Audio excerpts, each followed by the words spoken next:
Performance class के online platform में आज हम लोग पहले के पढ़े हुए टॉपिक से आगे बढ़ते हुए नंबर सिस्टम के प्रॉपर्टीज़ को समझेंगे।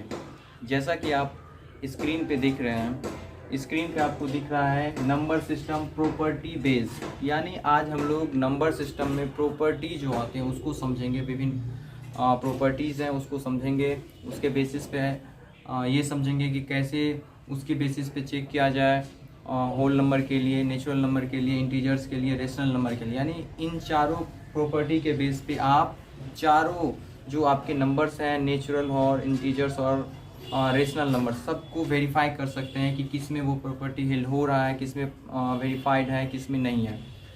तो सबसे पहले यहाँ पे जो आप देख रहे हैं नंबर सिस्टम प्रॉपर्टी बेस्ड, यहाँ पे पहला है हमारा रूल जो है वो है closure under property. Closure under property में आपके जो फॉर्म होते हैं वो आप देख सकते हैं a plus B equals to सी।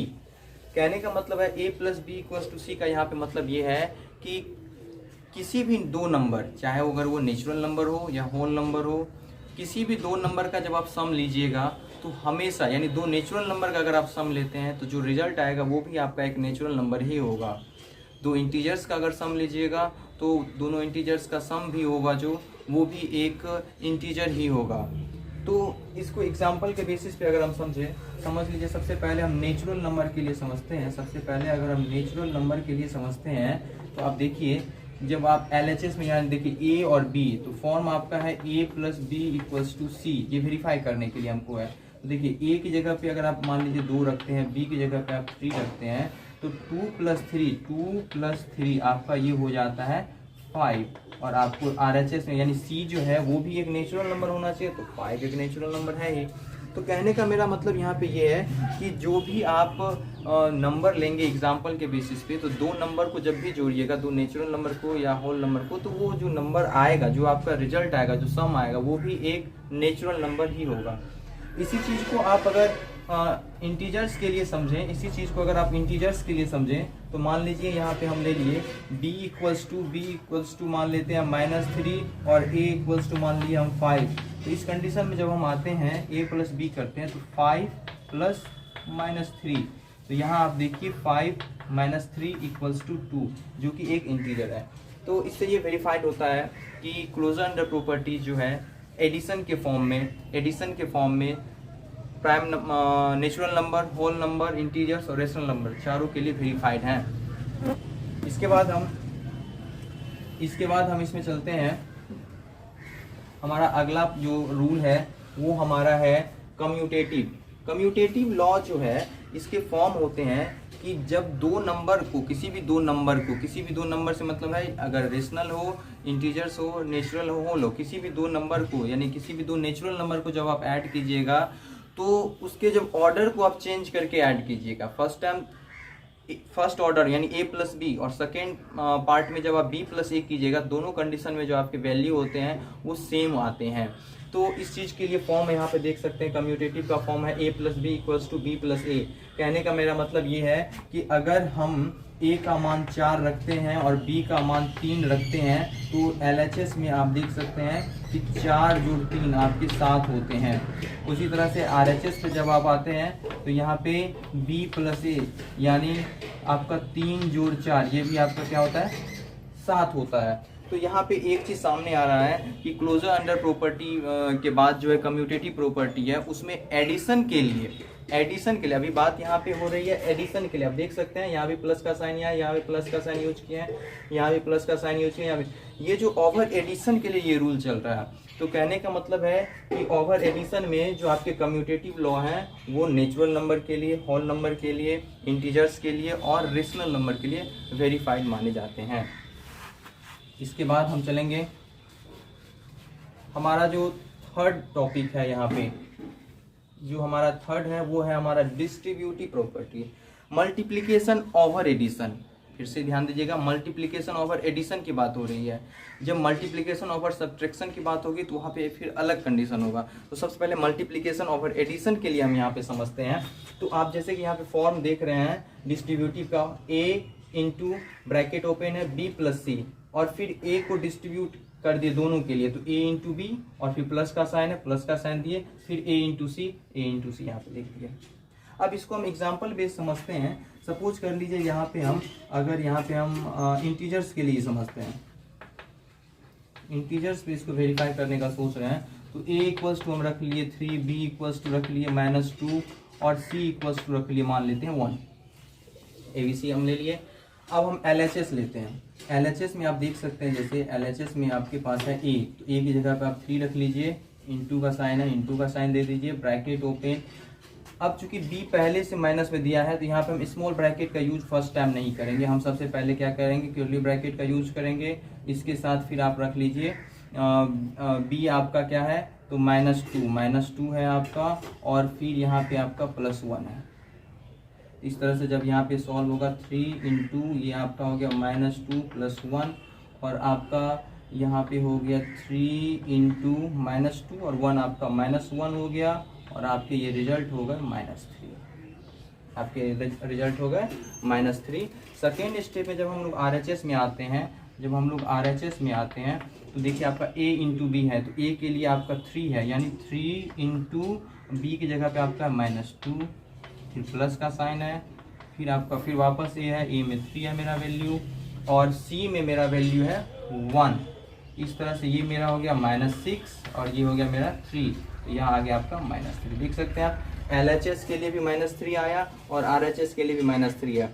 तो यहाँ पे एक चीज़ और सामने आ रहा है कि जो डिस्ट्रीब्यूटिव प्रॉपर्टी है, जो distributive property multiplication over addition का कंडीशन होता है, वो इंटीजर्स के लिए लें या रेशनल नंबर के लिए लें या होल नंबर के लिए लें, या इसी तरह से अगर नेचुरल नंबर के लिए लें, तो आप अलग अलग एग्जाम्पल लेके इसको चेक कर सकते हैं। तो ये वेरीफाइड आते हैं। आपको एक चीज़ का हमेशा ध्यान में रखना है कि कोई भी प्रॉपर्टी जो है इसमें से अगर वो किसी 2 नंबर के लिए वेरीफाई हो और तीसरे के लिए ना हो, तो इसके लिए इस चीज़ को समझने के लिए आपको क्या करना चाहिए, सभी नंबर्स जो हैं उसके एग्जाम्पल को इस प्रॉपर्टी पे रखना चाहिए और खुद से एक बार देखना चाहिए कि क्या मल्टीप्लिकेशन ओवर एडिशन के लिए इंटीजर्स वेरीफाइड करते हैं, रेशनल नंबर वेरीफाइड करते हैं, तो आपको रिजल्ट सामने और क्लियर होगा। तो ये हो गया। यहाँ पे हम लोगों ने सीखा कि मल्टीप्लिकेशन ओवर एडिशन जो है डिस्ट्रीब्यूटिव प्रॉपर्टी में वो वेरीफाई करता है, इंटीजर्स के लिए भी और अदर नंबर के लिए भी करेगा, जब आप एग्जाम्पल ट्राई करेंगे। चलिए, इसके बाद एक मेरा चौथा प्रॉपर्टी है, वो है एसोसिएटिव प्रॉपर्टी। एसोसिएटिव प्रॉपर्टी में क्या होता है, 3 टर्म मतलब है, यहाँ पे देख सकते हैं, जैसे ए बी सी की बात हो रही है। फर्स्ट टाइम इसके फॉर्म में क्या किया है हमने, ए प्लस बी को दिखाया है, यहाँ पे सी बाहर है। सेकेंड टाइम जो इसका RHS का है वो ए बाहर है, बी प्लस सी पहले, यानी फर्स्ट केस में यहाँ ए प्लस बी को पहले ऐड करना है, जितना आपको ऐड होके आएगा उसके बाद सी में उसको ऐड करना है।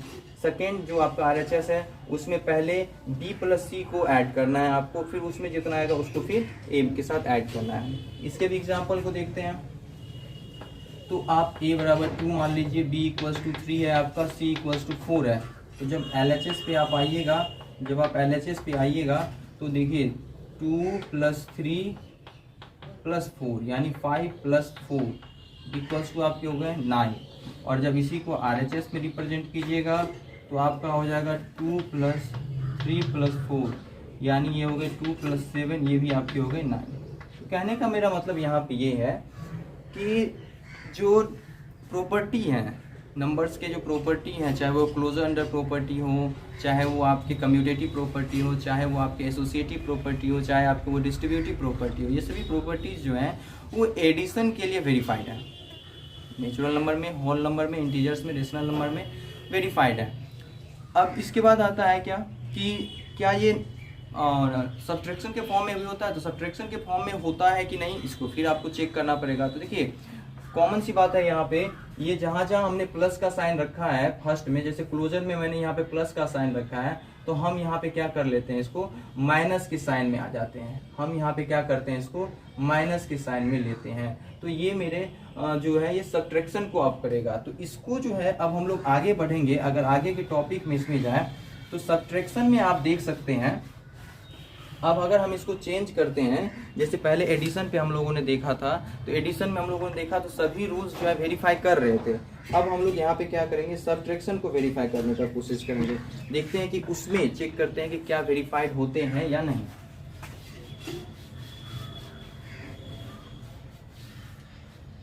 देखिए सबसे पहले बात करते हैं हम नेचुरल नंबर के लिए। क्लोजर अंडर प्रॉपर्टी पे वापस आते हैं और इसको हम नेचुरल नंबर के लिए समझते हैं। तो आपको पता है ए का वैल्यू अगर हम 2 रखते हैं और बी का वैल्यू 3 रखते हैं, नेचुरल नंबर में है, दोनों पॉजिटिव है चूंकि, तो जो मेरा LHS है वो 2 - 3 करने पे -1 आ रहा है।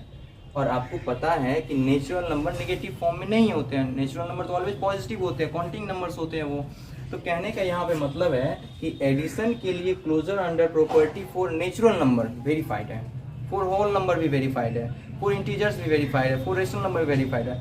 बट क्लोजर अंडर प्रॉपर्टी के बाद जब नेचुरल नंबर के लिए करेंगे सब्ट्रैक्शन के फॉर्म में, तो वो वेरीफाइड नहीं है, क्योंकि मेरा पैटर्न क्या था कि a - b = c, यानी जब दो नेचुरल नंबर को सब्ट्रैक्ट करेंगे तो जो रिजल्ट आएगा वो भी नेचुरल नंबर होना चाहिए।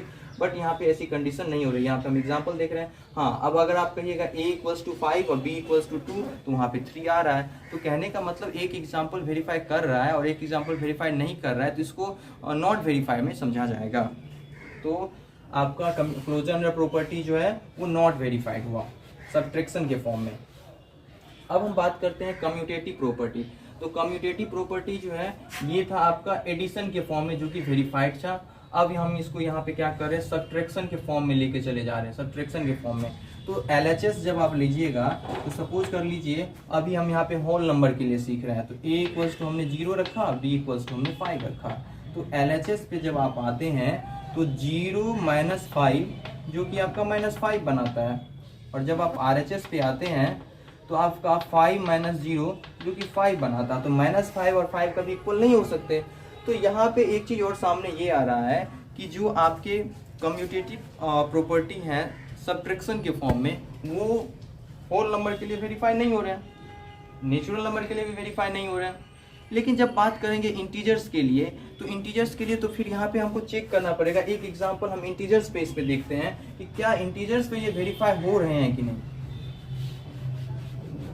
चलिए इंटीजर्स के लिए देखते हैं। जैसे मान लीजिए हम a का वैल्यू रख लेते हैं 5 और b का वैल्यू रख लेते हैं, मान लेते हैं -6 रखते हैं। तो जब आप LHS में आते हैं तो a की जगह पे आप 5 रखिए, फिर ये माइनस, तो चूंकि फॉर्म वाला माइनस है, और फिर ब्रैकेट ओपन, और ये 6 आपका माइनस में है। तो इस तरह से आपका 5 + 6 यानी 11 हो गया LHS के लिए।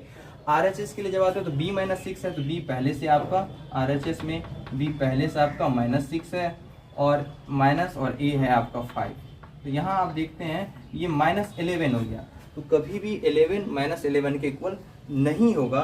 तो यहाँ पे एक चीज़ और सामने आ रही है कि कम्यूटेटिव लॉ जो है वो इंटीजर्स के लिए भी सब्ट्रैक्शन के फॉर्म में वेरीफाइड नहीं हो रहा है, जैसा कि आप यहाँ पे एग्जाम्पल में देख सकते हैं। अब हम इसके बाद क्या करते हैं, हम इसके बाद आते हैं डिस्ट्रीब्यूटिव प्रॉपर्टी को।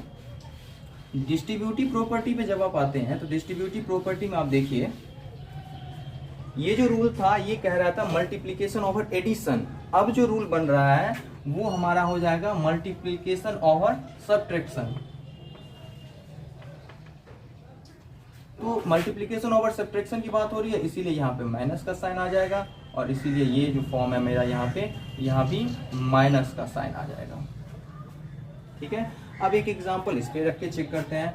मान लीजिए LHS में हम ले लेते हैं, यहाँ पे जैसे a का वैल्यू हम पहले पुट कर लेते हैं 2, b का 3 और c का 4।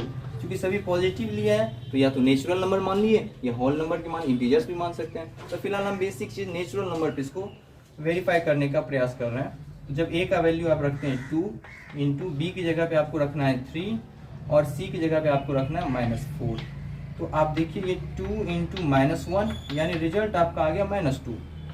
इसी चीज़ को जब आप RHS में रखते हैं, तो जब आप इसको RHS में रखिएगा तो आपका हो जाएगा 2 × 3 -2 × 4। यहाँ पे हो गया 6, यहाँ पे हो गया -8, यहाँ पे -2। देख सकते हैं यहाँ पे कि -2 आ गया यहाँ भी, ठीक है, और यहाँ भी आपका -2 आ गया। तो कहने का मतलब यहाँ पे ये है कि डिस्ट्रीब्यूटिव प्रॉपर्टी जो है वो सब्ट्रैक्शन के लिए इस एग्जाम्पल को वेरीफाई कर रहा है, इस एग्जाम्पल को वेरीफाई कर रहा है। अब क्या करते हैं हम, अगर एग्जाम्पल चेंज करके देखते हैं तो उसमें फिर क्या आएगा रिजल्ट। तो कहने का मेरा मतलब यहाँ पे ये था कि आप पैटर्न को समझ गए हैं, तो आप अलग अलग एग्जाम्पल लीजिए और ध्यान बस एक चीज़ का रखिएगा कि अगर 2-3 एग्जाम्पल में वो वेरीफाई हो और किसी एक एग्जाम्पल में वेरीफाइड नहीं हो तो रूल नहीं में ही आएगा, वो यस में नहीं आएगा। चलिए, तो इस तरह से अब हम एसोसिएटिव की बात करते हैं। एसोसिएटिव में अगर आप सब्ट्रैक्शन की बात करेंगे तो यहाँ पे आपका माइनस आ जाएगा, दोनों जगह यहाँ आपका माइनस आ जाएगा। और जब माइनस वाले कंडीशन आएंगे उस कंडीशन में आप क्या कीजिएगा, तो वो कंडीशन होगा जैसे एग्जांपल के लिए 2, ए की वैल्यू में 2 लेते हैं, बी के वैल्यू में 3 लेते हैं और सी के वैल्यू में भी 4 ले लेते हैं। नेचुरल नंबर के लिए यहाँ पे हम समझते हैं तो ये आपका हो गया LHS में 2 - 3 - 4, तो ये हो गया आपका -1 - 4, यानी यहाँ पे -5 हो गया। और जब RHS में इसी को लेके आते हैं तो यहाँ पे हो गया आपका 2 - 3 - 4, तो यहाँ पे आपका 2 हो गया, ये आपके हो गया -1, तो जो कि हो गया 2 + 1, यहाँ पे आपके 3 हो गया। तो देख रहे हैं कि एसोसिएटिव में ये चीज़ वेरीफाइड नहीं हो रहा है। तो कहने का मेरा मतलब यहाँ पे ये था, आप लोगों को ये बताना था कि ये जो 4 प्रॉपर्टीज़ हैं, इस 4 प्रॉपर्टीज़ में एक चार्ट बनानी चाहिए आपको, और वो चार्ट ऐसे होने चाहिए जिसमें कि कौन रूल किसके लिए वेरीफाइड है, कौन रूल किसके लिए वेरीफाइड नहीं है, ये आप एक्सप्लेन कर सकें। इसके लिए बहुत सारे एग्जांपल ट्राई कर सकते हैं और तब वेरीफाई कर सकते हैं। तो ऐसे अगर हम देखते हैं तो पॉजिटिव के सेंस में जहाँ पे प्लस एडिशन के लिए होता है, तो चाहे वो क्लोजर अंडर प्रॉपर्टी हो वो सभी नंबर्स के लिए वेरीफाइड है, चाहे वो कम्यूटेटिव लॉ है वो सभी नंबर के लिए वेरीफाइड है, चाहे वो डिस्ट्रीब्यूटिव हो वो भी सभी नंबर के लिए वेरीफाइड है, और एसोसिएटिव हो वो भी सभी नंबर के लिए वेरीफाइड है। लेकिन अभी तक जो हम लोगों ने एग्जांपल देखा है सब्ट्रैक्शन के लिए, उसमें हमने देखा कि क्लोजर अंडर प्रॉपर्टी जो है वो वेरीफाइड नहीं है सब्ट्रैक्शन में। फिर हमने देखा कम्यूटेटिव जो है वो वेरीफाइड नहीं है। फिर हमने देखा डिस्ट्रीब्यूटिव वेरीफाइड में आया, और यहाँ पे हमने देखा एसोसिएटिव वो भी एग्जांपल में वेरीफाइड नहीं है। तो आप इसको ट्राई कीजिए, ट्राई करने के बाद चार्ट बनाइए, चार्ट में सभी नंबर्स के लिए देखिए। अगर एग्जांपल में कोई एक एग्जांपल वेरीफाइड नहीं में आएगा, नो आया, मतलब LHS RHS मैच नहीं हो रहा है, इक्वल नहीं आ रहा है, तो वहाँ पे आप इसको कह सकते हैं कि ये वेरीफाइड नहीं ही होगा। इसके बाद कुछ और रूल्स हैं, जैसे रोल ऑफ 1 है, रोल ऑफ 0 है। तो रोल ऑफ 0 के बारे में अगर हम लोग समझें तो आपको पता होगा किसी भी नंबर में अगर 0 ऐड करते हैं तो वही रहता है, और किसी भी नंबर में अगर 0 सब्ट्रैक्ट करेंगे तो वही वैल्यू रहेगा। बट किसी भी नंबर के साथ अगर 0 मल्टीप्लाई करते हैं तो रिजल्ट 0 होता है, और किसी भी नंबर के साथ अगर 0 का डिवाइड करते हैं तो रिजल्ट हमारा नॉट पॉसिबल होता है। तो इस तरह से बहुत सारे मैथ्स में रूल लेके हम फिर आएंगे अगले वीडियो में, जिसमें हम लोग रेसिप्रोकल के बारे में पढ़ेंगे, मल्टीप्लिकेटिव आइडेंटिटी है, मल्टीप्लिकेटिव इन्वर्स है, उसको समझेंगे। और ये हो जाने के बाद जो है आपका फिर आगे के टॉपिक, जैसे आगे के टॉपिक में आपके लेसन वाइज जो टॉपिक है उसको लेके हम लोग फिर आएंगे। आज के लिए इतना ही, धन्यवाद।